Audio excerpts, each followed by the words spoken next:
Wantoonni abjuu dhala namaa ajjeesan maali?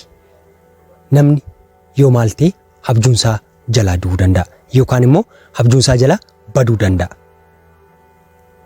Dhugaan siin jedha viidiyoo kana ilaaltiin xumurtu taanaan hin eegaliin. Yoo yaa akkam jirtu jaallatamtoonniif kabajamtoonni hordoftoota koo Horror Inspired taatan akkamnaaf jirtu. Tole egaa guyyaa irraa barnoota baay'ee bareedaatiif lafee dugdaa kan of keessaa qabu jireenya keenya gara fuulduraatti akka nuun tarkaanfannu kan nuuf taasisu abjuu keenya akka nuun dhugoomsannuuf kan nu gargaaranidha jechuudha. Tole egaa wantoonni abjuu dhala namaa ajjeesan maaliin? Mee maaliin akka nuun abjuu keenya hin jiraanne, abjuu keenya akka nuun hin milkeessine namoonni baay'ee yeroo abjuun koo na jalaa tameera, abjuun koo galma ga'uu geessisuu dadhabeera, abjuun koo na jalaa du'eera kan isaan jedhan ni dhageenya. Mee maarraa kan keedha? Maaldha? Mee abjuu dhalootaa, abjuu namaa kan ajjeesuu danda'u maaldhan? Mee barnoota koo kan hanga dhumaatti ni wal faanaa ilaallu. Tole egaa jalqaba irratti abjuu dhala namaa kan ajjeesuu danda'u abdii kutannaadha.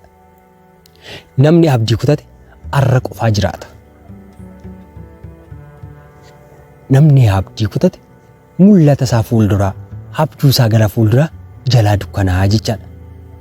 Abjuu isaanii irraanfata, mul'ata isaanii irraanfata, arruma qofaaf jiraataa jechuudha. Kanaafuu egeree keenya akka inni galma hin geenye, akka nuun milkeessuu hin dandeenye kan nu taasisu abdii kutannaadha. Abjuu keenya akka inni du'u kan taasisu inni tokkoffaa abdii kutannaadha. Yoo abdii kutatte waa karoorsite galma geessisuu hin dandeessu.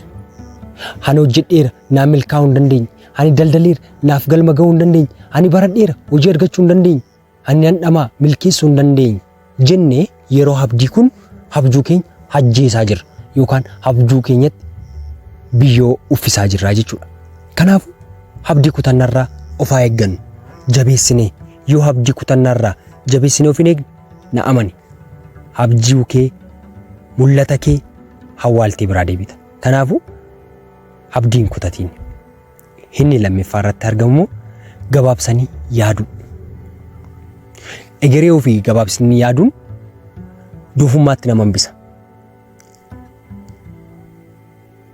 Daandii nu milkeessu irraatii akka inni udduubatti adeemnuuf karaa nuu saaqaa jechuudha.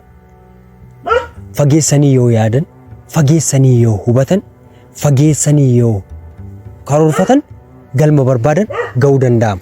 Garuu amma fageessinee yaadnetti, amma fageessinee hubannetti, amma fageessinee hin laalletti na amani abjuu kee karaatti hambisuu dandeessa. Kanaafuu abjuu kee kamirraayyuu abjuu kee kan karaatti hambisuu danda'u akkati hin milkeessine, akkati hin gammanne, akkati galma geessisuu hin dandeenye kan taasisu gabaabsanii yaaduudha. Ani milkeeyya bakka ani milkaa'uu hin dandeenye, ani karaatti hafeera, ani akkas ta'uu hin dandeenye kan jedhan jechoonni baay'ee negatiivii ta'an jireenya keenya gad hambisu waan ta'eef. Kanaaf gabaabsitee yaadiin, miila kee jalatti yaadiin, ofitti dhiphistee yaadiin, bal'istee yaaduu, jecha namaa, gochaa namaa, hojii kamillee yoo ta'e bal'isi yaadi. Nama bal'isee yaadu hin taatu taanaan abjuu kee harka keetiin qofortee awwaalta waan ta'eef. Sadaffaa irratti kan argamu immoo sirna addunyaaf himala karaa ittiin addunyaa keessa jiran adda baafannee beekuu dhabuudha jechuudha.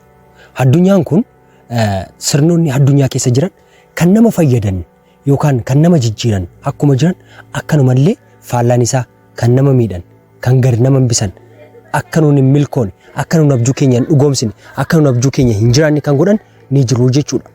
Sirnoota kana adda baafannee sirna kamiin deema, haala kamiin deema jennee sirna addunyaan keessa jirtu kana adda baafannee in ilaallu taanaan abjuu keenya kuffisuuf daandii bal'aa qabaa jechuudha. Kanaafuu sirna addunyaan ittiin deemtu adda baafannee beekuu qabna. Inni afuraffaa irratti argamuuf immoo jijjiirama keenyaaf qaama biroo eeguu yookaan immoo nama biraa eeguu. Jijjiirama keenyaaf nama biraa eegna yoo ta'e, nama biraa irratti hirkanna yoo ta'e, hirkattummaa nama jalaa jira yoo ta'e, abjuu keenya, mul'ata keenya dhugoomsuuf namatti hirkanne qaama biraa eegna yoo ta'e na amani abjuun keenya boolla galee hafa. Abjuun keenya abjuu ta'ee hafa. Kanaafuu abjuu kee dhugoomsuuf waan yaadde sana galma gaasuuf qaama kamuun eeggatiin. An jijjiiruu qabu, kan abjuu kee dhugoomsuu danda'u, kan abjuu kee milkeessuu danda'u, kan abjuu keetti jiraachuu danda'u, kan mul'ata kee jiraachuu danda'u si qofaadha.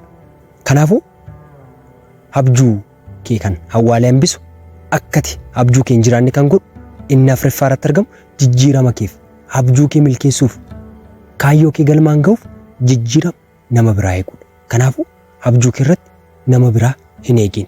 Situ siif jira waan ta'eef. Inni Shanaffaa irratti argamu yeroo fi seeraan fayyadamuu dhabuudha. Kan abjuu keenya karaatti hambisu. Abjuu keenya milkeessuu kan nu hambisan yeroo keenya seeraan fayyadamuu dhabuudha. Yeroo nuuf kenname haala nuuf kennameen itti fayyadamuu dhabuu keenyadha. Yeroo baay'ee warqeen harkatti baatan cilee namatti fakkaatti jedhama. Yeroo keenya haala keessa jirruun, wanta keessa jirruun, yaada namni nuu laatuun osoo dhaggeeffannu, osoo wal madaalsisnu arra miti. Qoy booriin akkas godha, buqoyeef taaniin akkas godha, qoy haala naaf mijatinnan jennee yeroo amma qabnu kana ni qisaasessina taanaan na haman abjuu keenya hawwaalaa jirraa jechuudha. Kanaafuu abjuu keenya kan hawwaalu yeroo keenya seeraan fayyadamuu dhabuun. Yeroo koo haala kamiinan fayyadamaa jira, yeroo koo haala kamiinan fayyadama jennee yoo beekne na haman galma barbaanne ga'uu dandeenya waan ta'eef. Kanaafuu yeroo keetti fayyadami seeraan. Inni Ja'affaa irratti argamu immoo of tuffachuudha. Dhalli namaa beekaas haa ta'u wallaalaa karoora mataa isaa danda'e qaba. Haa xiqqaatus, haa guddatus, haga barbaade haa ta'u malee namni kamuu abjuu mataa isaa danda'e ni qabaataa jechuudha. Garuu yeroo baay'ee abjuu keenya haa xiqqaatus, haa guddatus, jecha namaa, gochaa namaa, haala namaa ilaallee of tuffanna taanaan jechaarra nutti dubbatamu, gochaarra nurratti raawwatamu ilaallee of tuffanna taanaan na haman abjuu keenya qofurree hawwaalaa jirraa jechuudha. Kanaafuu abjuu dhala namaa kan hawwaalan keessaa inni tokko of tuffachuudha. Ani hin danda'u, ani gochuu hin danda'u, ani raawwachuu hin danda'u, ani galma geessisuu hin danda'u, ani bareedaa miti, ani nama milkeessaa miti, ani kan nama gochuu danda'udha jennee yoo yeroo hundumaa of tuffanna ta'e na haman abjuun keenya hawwaalameef. Kanaafuu abjuu dhala namaa kan hawwaalu of tuffachuudha. Kanaafuu of hin tuffatiin. Inni Torbaffaa irratti argamu immoo hiyyummaa kunuunsuudha. Abjuu ofii kunuunsuun hiyyummaa kunuunsuu miti. Hiyyummaan haala kamiinuu ta'e kunuunsuun hin barbaachisu. Nuti dhaloonni bara kanaa nama hiyyummaa birmadeessu yookaan nama hiyyummaa balleessu ta'uu qabna.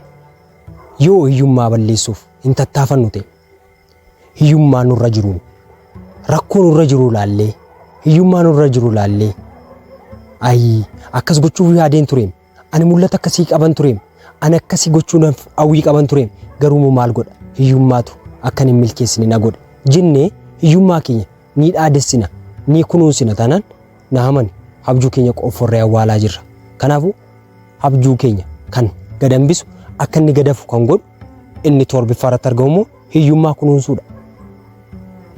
Wanta jiru hol hiyyummaa ofirraa qolachuun gahee sirraa eegamudha. Kanaafuu abjuu kee dhugoomsuu barbaadda taanaan hiyyummaa ofirraa qoladhu.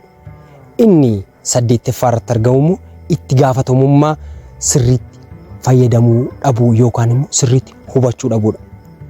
Hojii hojjennu kamirratti itti gaafatamummaa keenya seeraan hin baanu taanaan, seeraan hin fayyadamnu taanaan, ittiin hubannu taanaan abjuu keenya qofaa osoo hin taane abjuu dhaloota hedduu dukkaneessuu dandeenya. Itti gaafatamummaa keenya seeraan fayyadamuu dhabuu keenya irraan kan ka'e abjuu namoota hedduu gadi balleessuu dandeenya, dukkaneessuu dandeenya, akka inni gadafu gochuu ni dandeenya jechuudha. Kanaafuu itti gaafatamummaa keenya seeraan baachuu qabna. Itti gaafatamummaa keenya seeraan hubachuu qabna. Maal akka hojjechaa jiru, maal akka raawwachaa jiru, maal akka hojjechuuf jiru abjuu keenya dhugoomsuuf itti gaafatamummaa keenya hubachuu qabna. Maal akka ta'e, maal akka goonu. Kanaafuu inni 8ffaa irratti argamu itti gaafatamummaa keenya seeraan hubachuu dhabuudha. Kan akka nuun kufnu nu taasisanii jechuudha. Abjuu ofiif karoora dhabuu. Jireenya kee keessatti mul'ata kee irratti karoora hin qabdu taanaan na haman abjuun kee abjuu ta'e hafa. Mul'anni kee mul'ata tun ta'in karaatti hafa. Kanaafuu karoorri barbaachisaadha. Karoorri gaafa qabaattu obsanii qabaatte, obsa yoo qabaatte mul'ata keef of qopheessita. Kutannoo qabaatti itti gaafatamummaa fudhatta. Rakkoo barbaadde keessa yoo jiraatte abjuu kee dhugoomsuuf si barbaachisa. Kanaafuu karoora dhabuudha kan abjuu keenya awwaalu. Kanaafuu nutoo mee abjuu keenya irratti karoora qabnaa? Obsa qabnaa? Kutannoo qabnaa?